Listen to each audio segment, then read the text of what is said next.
Hello, I want to talk about one last naming topic with you guys. It's called organic chemistry naming. So first off, let's just hit up what that means. So organic, back in the old days, meant pertaining to life, but that's not what it means now.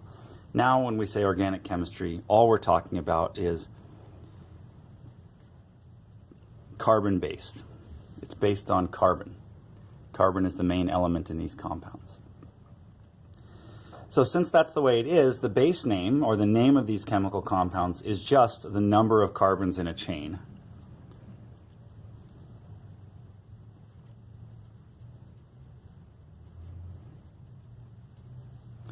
The ending to those names is always just how it's bonded. And then a functional suffix just describes what else is connected. So here's what I mean. Let's actually break this down. So if we have a carbon-containing compound, let's just say it's 2 carbons in a chain to make it really simple. And let's say it has hydrogens all surrounding the carbons, except on this end over here it's bonded to an oxygen, which is then bonded to a hydrogen. And if you don't understand Lewis structures, you don't remember that from your previous class, that's fine. This is just one way of representing a molecule. You don't have to know it at this point.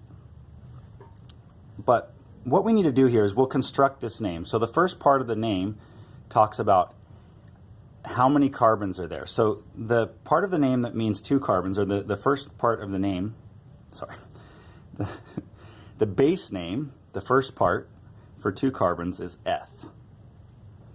The ending, since it has a single bond between the 2 carbons, will have an AN. And then, since there's an OH group on it, we end it in OL. So this means 2 carbons are bonded together with a single bond, and it has an OH group attached at the end. And this is the drinking alcohol, ethanol. So the other possible base names for a carbon chain are meth, means 1 carbon, eth means 2 carbons, prop means 3, bute means 4, and then after that they just use the regular Greek prefixes that we use in the class: pent, hex, hept, oct, non, and dec. That just means 1 carbon in the chain, 2 carbons in the chain, 3 carbons in the chain, 4 carbons in the chain, etc. All right. So since 5 through 10 are really easy, that's really straightforward. 1 through 4, we have a neat little mnemonic device. We say mice eat peanut butter.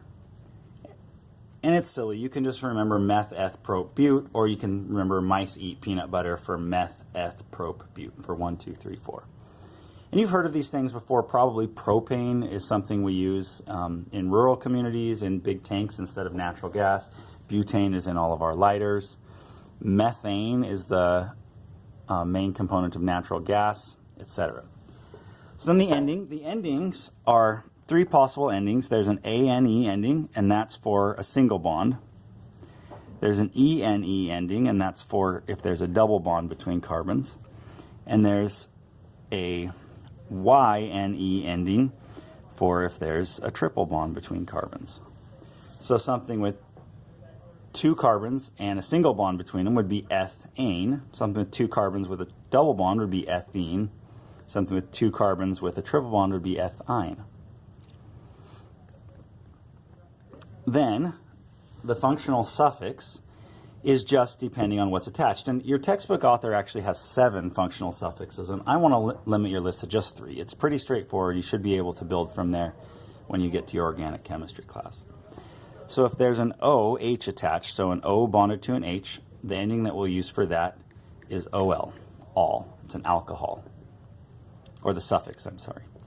If there's an NH2 attached, we'll use the suffix amine. And if there's a COOH, and I'll show you what the structure looks like in a second, we use oic acid.